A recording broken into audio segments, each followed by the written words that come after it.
여러분 안녕하십니까, 강신업 변호사입니다. 윤석열 대통령의 복귀는 이제 기정사실화되고 있습니다.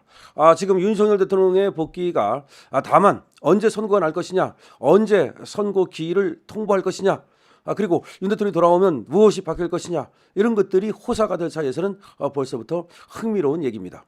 자, 그럼 한번 볼까요? 노무현은 말이죠, 3일 전에 통보를 했습니다. 통보 시각은 1시 반이었습니다. 그리고 박근혜 대통령 때는 이틀 전에 통보를 했습니다. 통보 시각은 5시 40분이었습니다. 자, 그러면 윤석열 대통령은 언제 통보할까요? 한번 생각해 보는 거 흥미롭죠? 자, 월요일에 통보한다? 그때는 한덕수 권한대행 선거이기 때문에 그날 통보는 어려울 것 같아요. 아니, 선거는 아침에 하는데 왜 통보를 못 합니까? 물론 할 수 있죠. 하지만 뭐가 있습니까? 그렇죠. 수요일 날 이재명의 고등법원 선거가 있잖아요. 그러면 이재명 선거하는 날 대통령 선거한다? 그건 어려워요. 또 하나, 그날 선거 어려운 것이 그날 모의고사가 있대요. 고등학생들. 그런데 그 헌재 주변에도 고등학교가 많거든요. 그럼 그 헌재 선거하는 날 휴교령을 내릴 텐데 그럼 모의고사 못 보게 하면 우리나라 또 어머니들이 가만히 있겠습니까? 그 여러 가지 이유로 볼 때 이제 3월 26일까지는 어렵다. 선거가 어렵다. 25일 가능하잖아요. 그것도 어려워요. 왜 그러냐면 이제까지 선거를 갖다가 큰 사건을 연달아서 한 일이 거의 없대요. 그리고 또 그렇게 할 것 같지도 않고요. 자, 그러면 이제는 수요일까지는 아니다. 그럼 목요일은 가능성이 있습니까? 물론 있죠. 하지만 말이죠, 목요일보다는 금요일이 가능성이 많다는 거죠. 왜 그렇습니까? 휴교령을 내려야 되는데 아무래도 그 금요일 날 하면 그 다음이 노는 날이니까. 그 다음에 또 직장 안 나와도 되고 또 학교 안 가도 되니까 인파가 몰리는 것을 조금 막을 수 있고, 그렇게 되면은 아무래도 지금 경찰들이 좀 그 수고를 덜 수 있다. 뭐 이런 거죠. 왜 그러냐면 지금 선거가 내려지면 어떻게 될지 난리가 날지 몰라가지고 경찰들이 지금 훈련까지 하고 있잖아요. 차벽 설치해놓고 거기다가 뭐 훈련도 하고 뭐 캡사이신 뭐 어쩌고저쩌고 그런 훈련도 하고 있기 때문에 아무래도 지금 부담을 줄일 수 있는 그런 쪽으로 갈 것이다. 그럼 28일이라는 가능성이 있다? 있죠. 그럼 선거는 28일이라고 한다면 통보를 언제 할까요? 저는 통보를 3일 전에 안 할 것 같아요. 왜 그러냐면 박근혜 대통령 때도 2일 전에, 그것도 저녁 5시 40분에 한 이유가 뭐예요? 가능한 늦게 하려는 거죠. 그러면 박근혜 대통령 때와 비슷하게 갈 것이다. 왜냐하면 지금 양 진영이 첨예하게 갈리고 있기 때문에 미리 해가지고서 그렇게 하지 않을 것이다. 그러면 이틀 전에 할 가능성이 있다. 저녁에 그것도 말이죠. 오후에. 그럼 다만 왜 5시 40분입니까? 일과 시간 전에 해야죠. 그럼 뭐 7시에 합니까? 일과 시간 끝나고 나서? 그건 아니죠. 그 통보도 역시 또 직원들이 하고 그러는 건데, 그리고 또 공무수업은 일과 시간을 해야지 무슨 밤 9시, 밤 12시에 통보합니까? 그럼 말이 안 된다. 그래서 제가 생각하기에도 금요일 날 선거를 한다면 수요일 날 오후 5시 40분 이런 때쯤 통보를 하지 않겠나. 그런데 이 수요일이 말이죠, 바로 이재명이가 또 재판 받는 날이기 때문에 이것도 조금 변수죠. 자, 이것이 첫 번째고요. 그래서 3월 28일 날 만약에 선고를 한다면 수요일 날 아니면 목요일 날 오전으로 갈 수도 있겠죠. 하루 전날. 그리고 정말로 이제 부담을 진짜 줄이려 한다면 목요일 날 오후에 통보해 버리는 거야. 그리고 금요일 날 선거하는 거야. 이것도 가능은 합니다. 그러니까 1일 전으로 가는 거지. 지금 워낙 첨예하니까. 그런데 그거는 이제 3월 28일 날 선거할 때 얘기고, 그날 선거합니까? 모릅니다. 안 할 가능성이 더 높다라고 얘기가 나오고 있습니다. 왜 그렇습니까? 지금 정영식 재판관이 주심이잖아요. 정영식 재판관이 지금 8대 0으로 밀어붙이고 있대요. 또 그건 무슨 얘기입니까?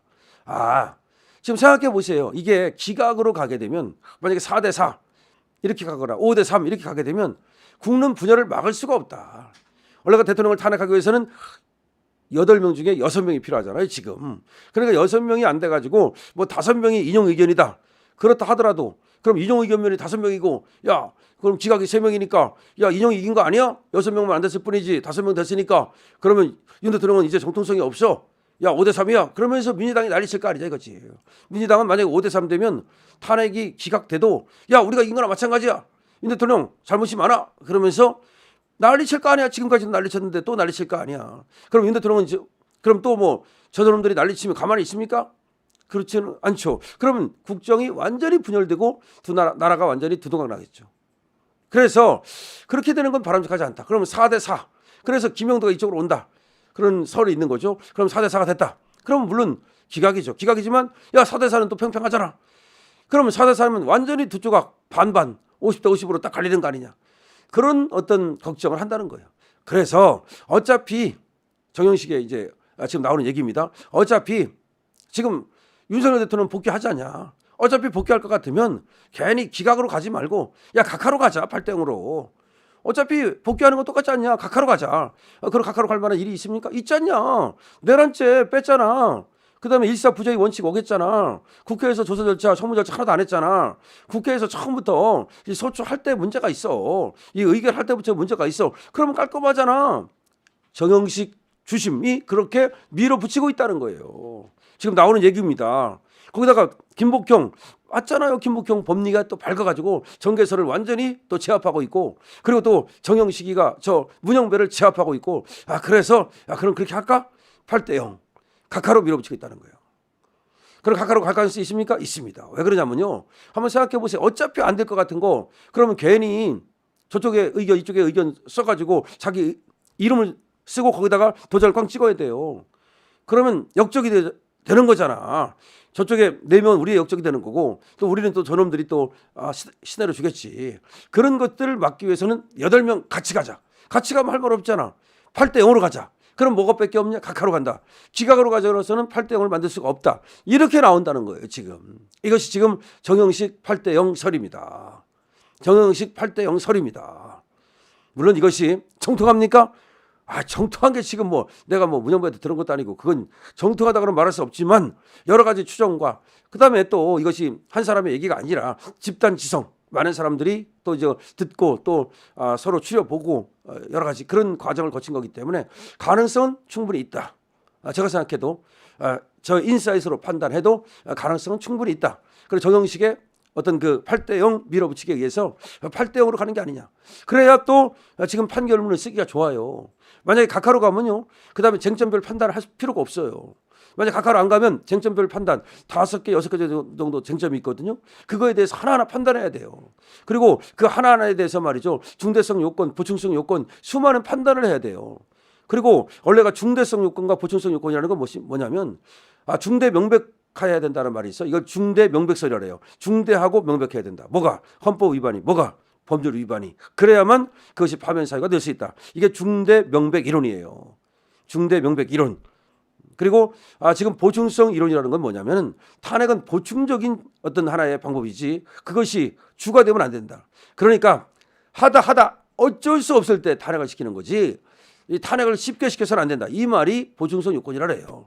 이거를 지금 김복형 재판관이 그대로 밀어붙이고 있다는 거야. 그러니까 탱크 같은 김복형 재판관과 그다음에 사지실령 같은 지금 정영식 재판관에 의해서 8대 0 설이 나오고 있다. 여러분들 어떻게 생각하십니까? 여러분들 많은 댓글 달아주십시오. 강신업 TV입니다.